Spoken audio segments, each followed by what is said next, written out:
Question number 10 की ओर चलते हैं। क्वेश्चन नंबर 10 है factorize each of the following.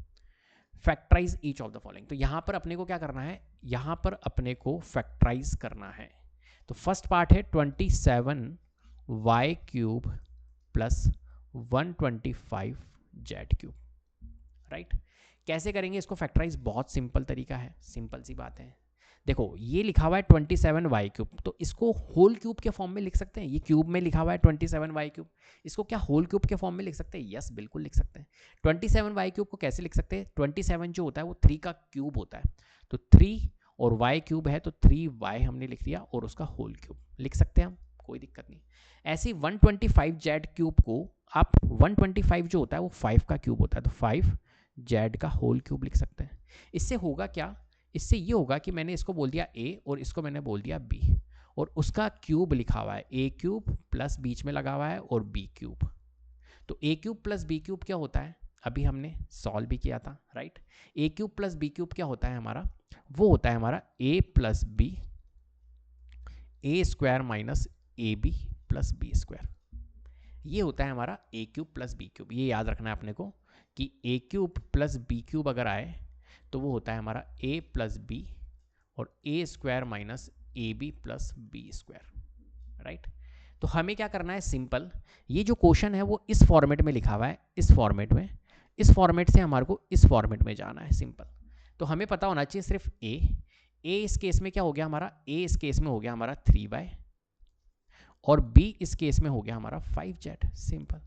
बस अब हमें इसको क्वेश्चन को सॉल्व करना है, कर लेते हैं। यहाँ पर देखो a प्लस बी है तो हम लिख लेते 3y प्लस b की जगह मैंने 5z पुट किया, और a की जगह पे 3y रखो तो यहाँ पर ये ब्रैकेट ले लेते बड़ा, तो 3y का स्क्वायर माइनस a 3y और b 5z और प्लस 5z का स्क्वायर, राइट।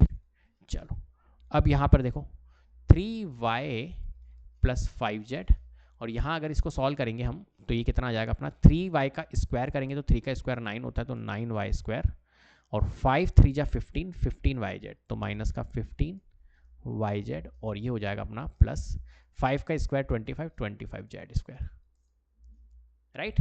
तो ये आ गया है हमारा 9y square minus 15yz plus 25z square. तो एक तरह से हमने यहाँ पर क्या कर दिया, इसको फैक्टराइज करके इस तरीके से हमने यहाँ पर लिख दिया है, ठीक है। चलो आगे बढ़ते हैं अपन सेकंड पार्ट की ओर, इसको मैं हटा देता हूं।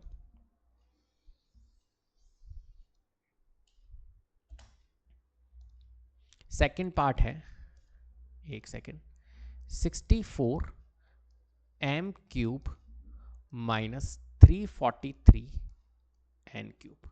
अब यहां पर अगर इस क्वेश्चन को आप देखोगे तो 64 जो होता है वो किसका क्यूब होता है, वो होता है 4 का, तो 4m का होल क्यूब हम इसको लिख सकते हैं।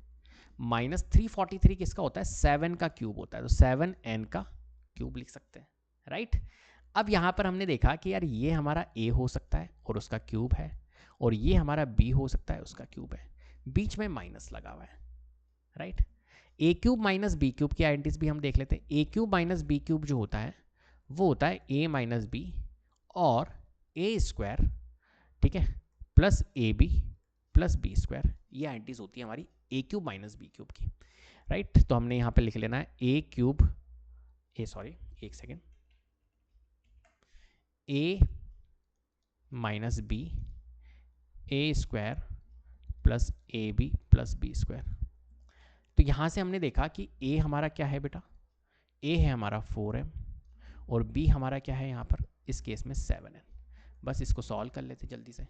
a की जगह पे 4m पुट करेंगे, b की जगह 7n पुट करेंगे, तो 4m माइनस 7n ये हो गया।